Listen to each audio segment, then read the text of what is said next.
Okay, so before we start today's lesson, we're going to go over the parent functions. Your constant function is y equals any number. So say you pick y equals 3. It would be a horizontal line that goes through 3 on the y-axis. Linear, the parent function is y equals x. That goes straight through the origin, and it's a diagonal line. For quadratic, what is the equation? Y equals x squared. Yep, y equals x squared, and what would it look like? A circle. No, half circle. Oh. No, U. Yep, that's called a parabola, U-shape. Technically. All right, cubic, what's that equation? Y equals x cubed. Y equals x cubed, and it should look like this. Yeah. Quartic, what's that equation? Y equals x to the 4th. Yep, and what would it look like? I don't know. Yeah, I don't know. That is a great question. It's an even degree. Ooh, Oh, it would go like an M shape. There we go. Go up on both sides. If it's an even degree, they're all gonna look like this. Wait, why? That's so epic. Okay, you asked why. Let's make a table. Simplify it.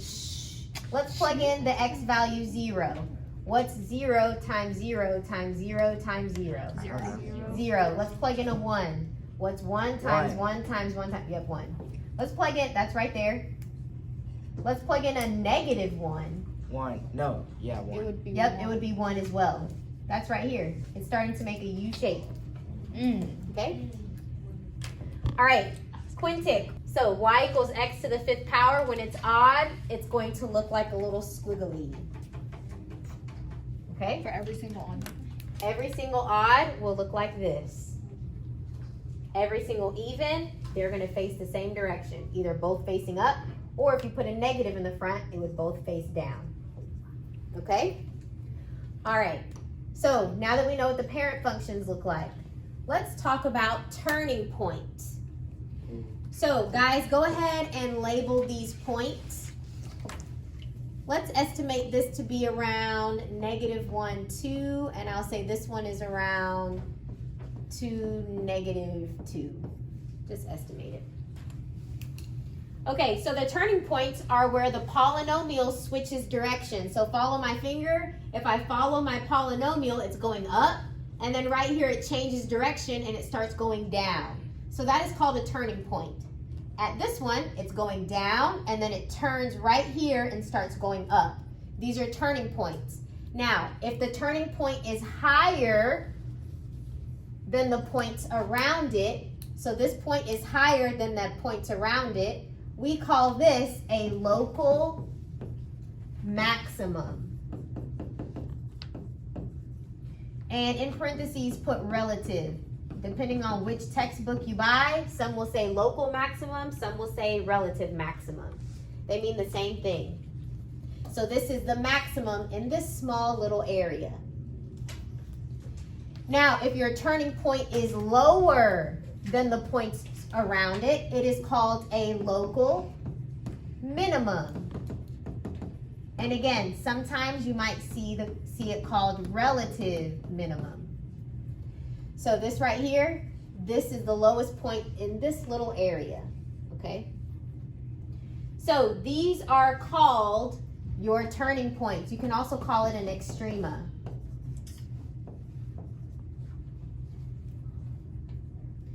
So your turning points are going to tell you where your function is increasing or decreasing, okay? So let's look. I'm going to highlight where it is increasing. So if you follow the graph, it starts increasing from here to here. And then it increases again from this turning point onward. So that is where your graph is increasing.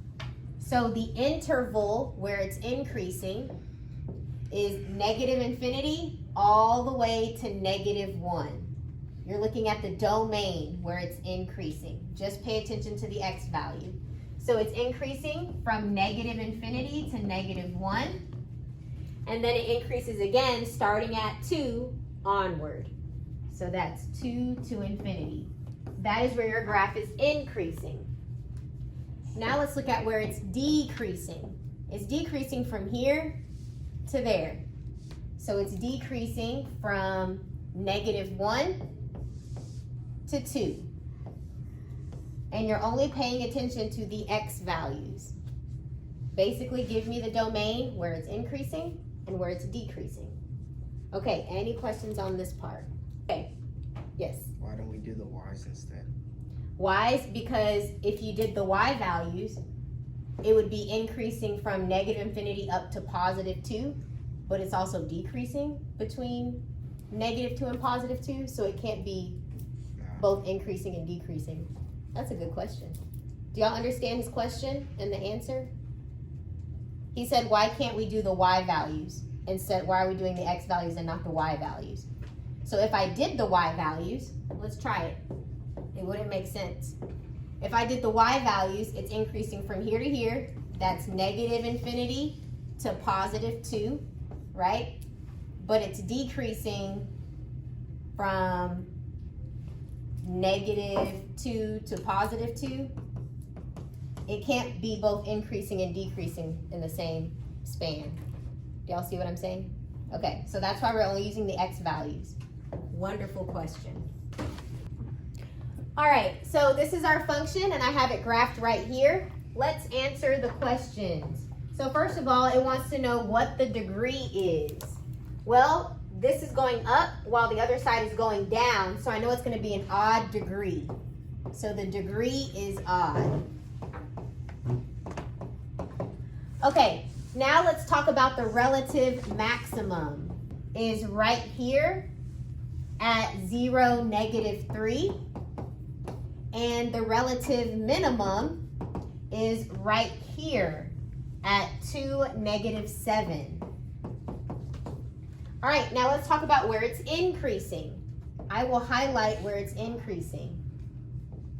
This part of the graph is increasing, and then from here onward, it starts increasing. And you only want the x values. So for increasing, it goes from negative infinity to this x value, which is 0. And then this turning point, the x value is 2. And then it keeps going up. That is where it is increasing. Where it is decreasing, I'll do it in a different color, is decreasing between these two turning points. So the x values of these 2 points, this x value is 0, and this x value is 2. So that is where your graph is decreasing. Everyone write this down. As x goes to infinity, you're going to tell me what the y value is going towards. And as the x values go towards negative infinity, you tell me where does y go towards. This is the format that we're going to use. So as x goes to infinity, as x goes in this direction towards infinity, what is happening to your graph? Gets bigger. Yep, it's going up. It gets bigger. It's going to infinity. So that answer is infinity. Now let's do this end behavior. As x goes to negative infinity. Y goes to So as you go that direction, what's happening to your graph? Y goes to negative infinity. Exactly. Y goes to negative infinity. So those are your answers for end behavior. Notice, guys, your end behavior is opposite. One goes up to infinity and the other one goes down to negative infinity. When you have an odd degree function, like this one, this was x cubed, they're going to go opposite directions. However, if your degree is even, they will go the same way. So let me show you on Desmos. So let's say you have x squared. It's even, that's where they're both going the same direction. They're not going opposite ways. Okay, if I change that squared to a 4, that's also even. They all look like this. Change it to 6. Even degree, they're going to go the same way. Yes? Wait, can you change it back to 2? Sure. Because it looked like it got more narrow. Why did it do that? Why did it get more narrow? Okay, so let's make a table. All right, you guys can continue practicing on these pages. All right, so x squared. If you look at this graph, what's negative 2? Let's square it. So negative 2 squared? 4. Negative 1 squared? 2. I One. was joking. 0 squared is 0. 1 and 4. So if you graph it, here is 1, 2, Okay, so 0, 0, 1, 1, 2, 4. Okay, and then you noticed it was narrower, so let's see why. Let's do x to the 4th power. What's negative 2 times negative 2 2, 4. times another 2? 8 times another 2. Okay, 16. so this is 16. So instead of being there, you're way up here. So it's going to be much narrow. Do you see? Yeah, I see it. Okay, and if you plug in a 1, that's still going to be 1. Yeah. 0, 0, 1, 1, 2, 16. So it's going to be a lot narrower. But the shape is still a U, a parabola. Okay? Good questions. Sometimes your U shape, your parabola is not going to be perfect. It might have some humps in it. That's where your relative max and your minimums come in. Okay? So for this problem, they're both facing up. If they're both facing up or both facing down, you know you had x to an even degree. Okay? If they're both facing up at the ends or both facing down, you know you have an even degree. Yes. So would there be like, there would still be 2 local turning points? Yep.